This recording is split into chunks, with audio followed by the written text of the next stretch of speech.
Hello aspirants, welcome to MPS study circle. ఈరోజు మనం APSC group 2 యొక్క Indian history previous years questions part 3 video చూస్తున్నాము. Already మన YouTube ఛానల్లో part 1 and part 2 videos upload చేశామండి. ఒకవేళ మీరు ఎవరైనా చూడకుండా ఉంటే ఈ వీడియో చూశాక ఆ వీడియోస్ కూడా వెళ్ళి చూడండి. ఈ వీడియోస్ మీకు చాలా యూస్ఫుల్ అవుతాయి మీ ఏపీఎస్సి గ్రూప్ 2 ఎగ్జామ్ ప్రిపరేషన్ ప్రాసెస్లో. నేను 2024లో ఏపీఎస్సి కండక్ట్ చేసిన గ్రూప్ 2 ప్రిలిమ్స్ నుంచి క్వశ్చన్స్ని తీసుకొని క్వశ్చన్ ఆన్సర్స్తో పాటు ఆప్షన్స్ని కూడా ఇన్ డీటెయిల్గా ఎక్స్ప్లెయిన్ చేస్తున్నాను. సో ఆ టాపిక్ నుంచి ఏమైనా క్వశ్చన్స్ మన ఎగ్జామ్లో వచ్చినప్పుడు మిస్ అవ్వకుండా కరెక్ట్గా ఆన్సర్ చేసేలాగా. లేట్ చేయకుండా మనం క్వశ్చన్స్లోకి వెళ్ళిపోదాము. 11th question. The All India Trade Union Congress AITUC was formed in Bombay in 1920. Who presided over its first session? All India Trade Union Congress AITUC 1920లో బొంబాయిలో స్థాపించబడింది. దాని మొదటి సమావేశానికి ఎవరు అధ్యక్షత వహించారు? Options: option 1 NM Joshi, option 2 Lala Lajpat Rai, option 3 CR Das, option 4 Subhash Chandra Bose. మనకి రెక్టాంగిల్ షేప్లో ఉండేదే answer Lala Lajpat Rai. Lala Lajpat Rai was president of first session of AITUC. The main motto of organizing this AITUC వచ్చేసి టు ప్రొటెక్ట్ వర్కర్స్ రైట్స్. ఎవరన్నా వర్క్ ప్లేస్లో వర్కర్స్కి అన్యాయం జరగకుండా ఉండాలి అనేసి ఈ ఏఐటియుసిని తీసుకొని వచ్చారు. 1920లో ఇది స్టార్ట్ చేశారు. దీని ప్రామినెంట్ లీడర్స్ వచ్చేసి Motilal Nehru, Annie Besant, CF Andrews, NM Joshi, BP Wadia, వీళ్ళందరూ లీడర్స్ ఉన్నారు అందులో. నెక్స్ట్ క్వశ్చన్ చూద్దాం. Which act introduced the communal electorate system? Options: Morley Minto reforms, Morley Minto సంస్కరణలు, Montagu Chelmsford reforms, Montagu Chelmsford సంస్కరణలు, రౌలత్ యాక్ట్ 1919, రౌలత్ చట్టం 1919, government of India act 1935, భారత ప్రభుత్వ చట్టం 1935. దీని answer Morley Minto reforms. Communal electorate system అంటే ముస్లిమ్స్కి separate voting హక్కు అనేది ఇవ్వటం అన్నమాట. అంటే ముస్లిం వాళ్ళ రిప్రజెంటేటివ్ని వాళ్ళే ఎన్నుకుంటారు. దాన్నే సపరేట్ కమ్యూనల్ ఎలక్టోరేట్ సిస్టమ్ అనేసి అంటారు. అదే మోంటాక్ చెమ్స్ఫర్డ్ రిఫార్మ్స్కి వచ్చేసరికి ఇది 1919లో జరిగింది. ఇక్కడ మనకి not only for Muslims, Sikhs, Indian Christians, Anglo Indians and యూరోపియన్స్కి కూడా కమ్యూనల్ రిప్రజెంటేషన్ అనేది వచ్చింది. Next 1935 Government of India act ప్రకారం నాట్ ఓన్లీ వీళ్ళకి ముస్లిమ్స్కి, సిక్స్కి, క్రిస్టియన్స్కి వీళ్ళకే కాకుండా ఇంకా కొంతమందికి ఎక్స్ట్రాగా కమ్యూనల్ రైట్స్ అనేవి వచ్చాయన్నమాట. Depressed classes, scheduled caste, women's and labours వీళ్ళకి కూడా వచ్చాయి. నెక్స్ట్ క్వశ్చన్ చూద్దాం. 13th question. Consider the following pairs regarding Carnatic wars. Carnatic యుద్ధాలకు సంబంధించి కింది జతలను పరిగణించండి. వార్స్ అసోసియేటెడ్ ట్రీటీ, యుద్ధాలు అనుబంధ ఒప్పందం.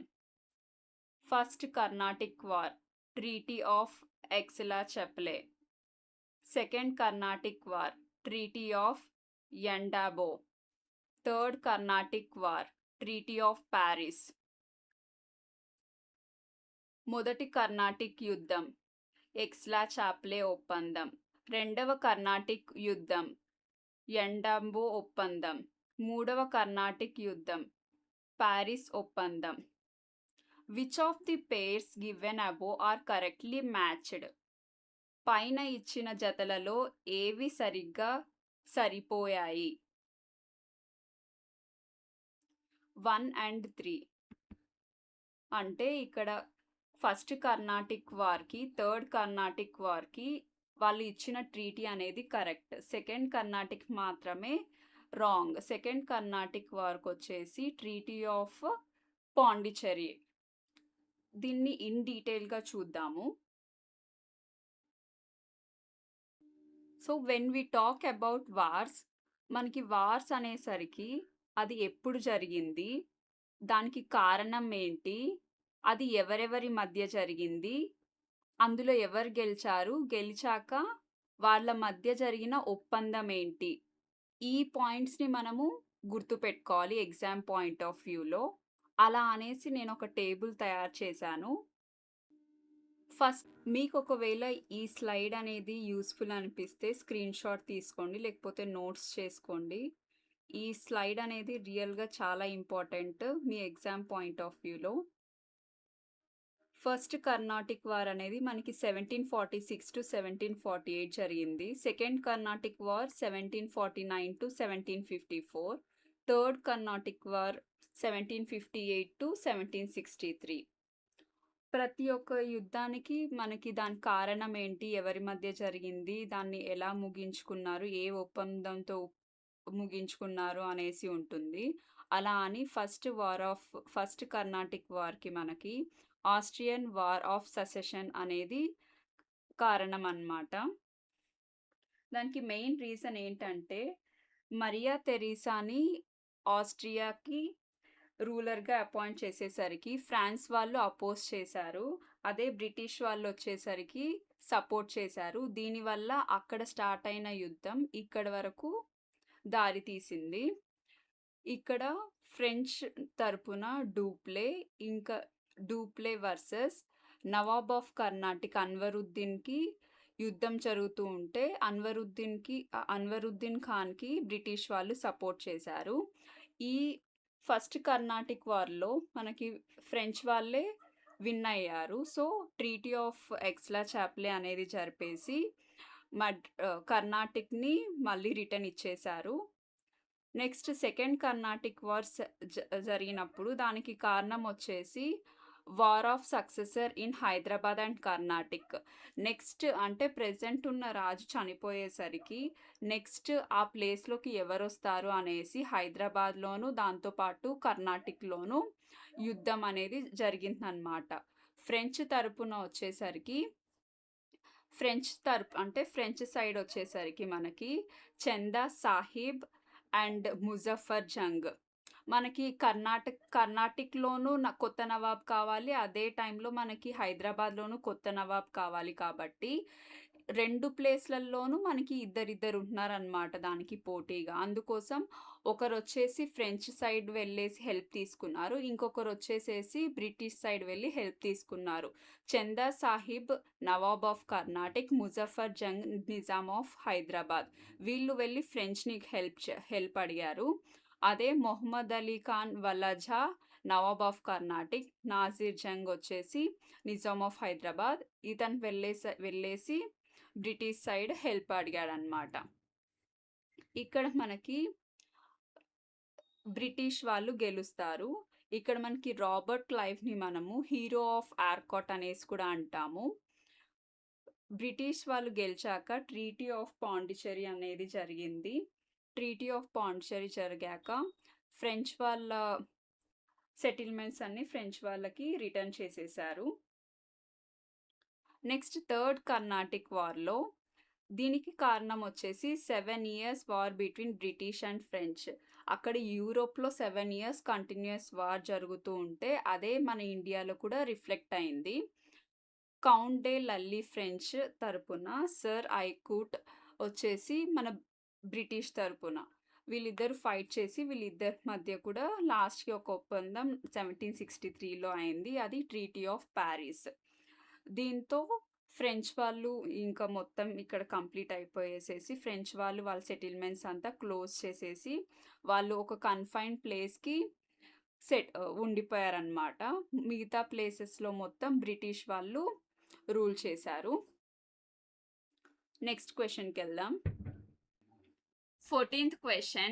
The Vaikom Satyagraha which started in Kerala was associated with. కేరళలో ప్రారంభమైన వైకోమ్ సత్యాగ్రహం దేనికి సంబంధించినది? Option 1 eradication of child labour, బాల కార్మికుల నిర్మూలన. ఆప్షన్ 2 టెంపుల్ ఎంట్రీ మూమెంట్, ఆలయ ప్రవేశ ఉద్యమం. ఆప్షన్ 3 ఉమెన్స్ లిబరేషన్, మహిళా విముక్తి. ఆప్షన్ 4 వైష్ణవైట్ మూమెంట్, వైష్ణవ ఉద్యమం. దీని correct answer temple entry movement, ఆలయ ప్రవేశ ఉద్యమం. వైకోమ్ సత్యాగ్రహ అనేది ఆలయం ప్రవేశం చేపించట్లేదనేసి ఈ ఉద్యమాన్ని చేశారు. ఎవరైతే అన్టచబుల్స్ ఇంకా లోవర్ క్యాస్ట్ ఉంటారో వాళ్ళని ఆ టెంపుల్ లోపలికి ఎంట్రీ చేయనివ్వటం లేదు. అందుకోసం వైకోమ్ సత్యాగ్రహాన్ని కేరళలో స్టార్ట్ చేశారనమాట. ఇది మనకి 1924 to 25 ఈ టైం గ్యాప్లో జరిగింది. ఇక్కడ మనకి సత్యాగ్రహ అనగానే గుర్తొచ్చేది గాంధీజీ గారు కూడా ఈ వైకోమ్ సత్యాగ్రహకి సపోర్ట్ చేశారు. సో సత్యాగ్రహాస్ అనగానే మనకి గాంధీజీ గారు గుర్తొస్తారు కదా. గాంధీజీ గారు ఎన్నో సత్యాగ్రహాలు చేశారు మన ఇండియాకి వచ్చిన తర్వాత. సో అవి చంపారన్ సత్యాగ్రహ, కీడా సత్యాగ్రహ, బర్దోలి సత్యాగ్రహ, ఇంకా సాల్ట్ సత్యాగ్రహ. ఇవి మనకి ఈ సత్యాగ్రహాస్ అన్ని వాళ్ళు ఒకవేళ మనకి క్రోనలాజికల్ ఆర్డర్లో అరేంజ్ చేయండి అనేసి ఇచ్చినప్పుడు మనకి ఏ సత్యాగ్రహ ఏ ఇయర్లో జరిగిందో మనకి ఆర్డర్ తెలిస్తే మనకి ఆన్సర్ చేయడానికి ఈజీగా ఉంటుంది. సో ఇప్పుడు చంపారన్ సత్యాగ్రహ అనేది మనకి 1917లో జరిగింది, 1917. ఇది తిన్కతియా సిస్టమ్కి అపోజ్ చేస్తూ ఈ సత్యాగ్రహాన్ని చేశారు. తిన్కతియా సిస్టమ్ అంటే 3/20th part of our land, అంటే భూమి వ్యవసాయం చేస్తారు కదా, వ్యవసాయం చేసే దాంట్లో 3/20వ వంతు భాగాన్ని ఇండిగో కల్టివేషన్కి ఖచ్చితంగా చేయాలి అనేసి అది ఒక సిస్టమ్ అనమాట. తిన్కతియా సిస్టమ్ అనేది అలా చేయాలి అనేసి చెప్తే అప్పుడు రాజీవ్ కుమార్ శుక్లా అనే అతను గాంధీజీని ఆ మూమెంట్కి పిలిచారనమాట. ఆ మూమెంట్కి పిలిచిన తర్వాత అప్పుడు ఎంక్వైరీ కమిటీ అనేది వేసి చంపారన్ అగ్రిగేరియన్ యాక్ట్ అని తీసుకొని వచ్చి తిన్కతియా సిస్టాన్ని తీసేశారు. ఈ విధంగా చంపారన్ సత్యాగ్రహ అనేది సక్సెస్ఫుల్ అయింది. గుర్తుపెట్టుకొని చంపారన్ సత్యాగ్రహ అనేదే ఫస్ట్ సత్యాగ్రహ అనమాట మన ఇండియాకి వచ్చాక గాంధీ గారు చేసినది. నెక్స్ట్ కీడా సత్యాగ్రహ అనేది 1918 1918లో స్టార్ట్ చేశారు. ఇది ఎందుకంటే కీడా అనేది ఒక ఊరి పేరు. ఆ ఊర్లో పొలాలు పంటలు పండక డ్రఫ్ట్ ఫెమైన్ అనేది వచ్చేసింది. అక్కడ పంటలు పండకుండా ఉండేసరికి అక్కడ ఎక్కువ ప్రొడక్షన్ అనేది జరగదు కదా. సో అక్కడ according to famine code annual production అనేది లెస్ దాన్ 25% ఉంటే అక్కడ ట్యాక్స్ అనేవి తీసుకోకూడదు అనమాట. ట్యాక్స్ వాళ్ళు కట్టనవసరం లేదు. కానీ బ్రిటిష్ వాళ్ళు ఏం చేశారంటే ఇంకా ట్యాక్స్ని పెంచేసి వాళ్ళ దగ్గర నుంచి తీసుకునేటోళ్ళు. అది అలా తీసుకోవడమే కాకుండా ఒకవేళ వాళ్ళు ట్యాక్స్ కట్టకుండా ఉంటే వాళ్ళ ప్రాపర్టీస్ని కూడా వాళ్ళు తీసుకునేసేవాళ్ళు అనమాట. దీనికి ఆపోజిట్గా గాంధీజీ గారు వచ్చి కీడా సత్యాగ్రహాన్ని చేశారు. ఇది కూడా సక్సెస్ఫుల్ అయింది. అలానే నెక్స్ట్ 1928లో బర్దోలి సత్యాగ్రహ అనేది జరిగింది. ఇది కూడా సేమ్ కీడాలో ఏదైతే పొజిషన్ ఉందో అలానే ఇక్కడ కూడా బర్దోలి అనే ప్లేస్లో కూడా ఫెమైన్ అండ్ డ్రఫ్ట్స్ అనేసి వచ్చేసరికి అక్కడ కూడా పంటలు సరిగ్గా పండక వాళ్ళకి డబ్బులు అనేది రాలేదు. అయినప్పటికీ వాళ్ళు 22% ట్యాక్స్ని ఇంకా ఇంక్రీజ్ చేసేసి వాళ్ళ దగ్గర నుంచి తీసుకుంటున్నారు. ఒకవేళ వాళ్ళు ఇవ్వకుండా ఉంటే ముందులాగానే ఇక్కడ కూడా వాళ్ళ ఆస్తులు తీసేసుకొని ఇలా చేస్తూ ఉంటే ఇక్కడ బర్దోలి సత్యాగ్రహ మూమెంట్ని స్టార్ట్ చేసిండేది గాంధీజీ కాదు, సర్దార్ వల్లభాయ్ పటేల్. గుర్తుపెట్టుకోండి, మనకి ఫస్ట్ చంపారన్ సత్యాగ్రహ గాంధీజీయే చేశారు. అది 1917. సెకండ్ వచ్చేసి ఖీడా సత్యాగ్రహ 1918లో జరిగింది. ఇది కూడా గాంధీజీయే. మూడోది వచ్చేసి బర్దోలి సత్యాగ్రహ 1928లో జరిగింది. ఇది మనకి సర్దార్ వల్లభాయ్ పటేల్ గారు స్టార్ట్ చేశారు. ఇది కూడా సక్సెస్ అయింది. నెక్స్ట్ సాల్ట్ సత్యాగ్రహ అనేది దీన్నే మనము దండి మార్చ్, సివిల్ డిసొబీడియన్స్ మూవ్మెంట్ అని కూడా అంటాము. దీన్ని ఎందుకు చేశారు? దీన్ని 1930లో చేశారు, 1930. దీన్ని ఎందుకు చేశారంటే మన మన ఊర్లో మన దేశంలో నుంచి వచ్చే ఉప్పుకి కూడా బ్రిటిష్ వాళ్ళు ట్యాక్స్ అడుగుతున్నారనమాట. అలా అడగటం వల్ల మనము అలా ట్యాక్స్ పే చేయకుండా, వాళ్ళు అడిగిండేది మనం చేయకుండా డిసొబీడియన్స్ చేస్తూ మనము మార్చ్ అనేది చేసాం. దాన్నే salt satyagraha or Dandi march or civil disobedience movement అనేసి అంటాము. సో గుర్తున్నాయి కదా ఈ 4. ఒకవేళ క్రోనలాజికల్ ఆర్డర్లో అడిగినప్పుడు మనం ఆన్సర్ చేసేకి ఈజీగా ఉంటుంది. నెక్స్ట్ క్వశ్చన్కి వెళ్దాం. What was the code name of the Indian armed forces operation to liberate Goa, Daman and Diu from Portuguese rule? Goa, Daman మరియు డయ్యూలకు పోర్చుగీస్ పాలన నుంచి విముక్తి చేయడానికి భారత సాయుధ దళాలు చేసిన ఆపరేషన్ కోడ్ పేరు ఏమిటి? First option operation Kiran, second option operation Vijay, third option operation Rajiv, fourth option operation Pawan. So దీని ఆన్సర్ వచ్చేసి ఆపరేషన్ విజయ్. పోర్చుగీస్ నుంచి గోవా, డామన్ అండ్ డయ్యూని విముక్తి చేయడానికి మన ఇండియా తరపున మనం చేసిన ఆపరేషన్ పేరు ఆపరేషన్ విజయ్. మిగతా ఆప్షన్స్ కూడా చూద్దాము. ఆపరేషన్ కిరణ్ అంటే joint military exercise with Nepal. అదే ఆపరేషన్ రాజీవ్ వచ్చేసరికి 1987లో మిలిటరీ ఆపరేషన్ జరిగింది టు క్యాప్చర్ క్వాడ్ పోస్ట్, అంటే ప్రెజెంట్ దాన్ని మనం బానా టాప్ అంటాము, on the Siachen glacier. Operation Pawan, the code name for the Indian peacekeeping force operations in Sri Lanka between 1987 and 1990. ఈ రోజుటి 5 క్వశ్చన్స్ కంప్లీట్ అయిపోయాయి. ఇప్పటి వరకు ఇండియన్ హిస్టరీ నుంచి మనం 15 క్వశ్చన్స్ అనేవి కంప్లీట్ చేశాము.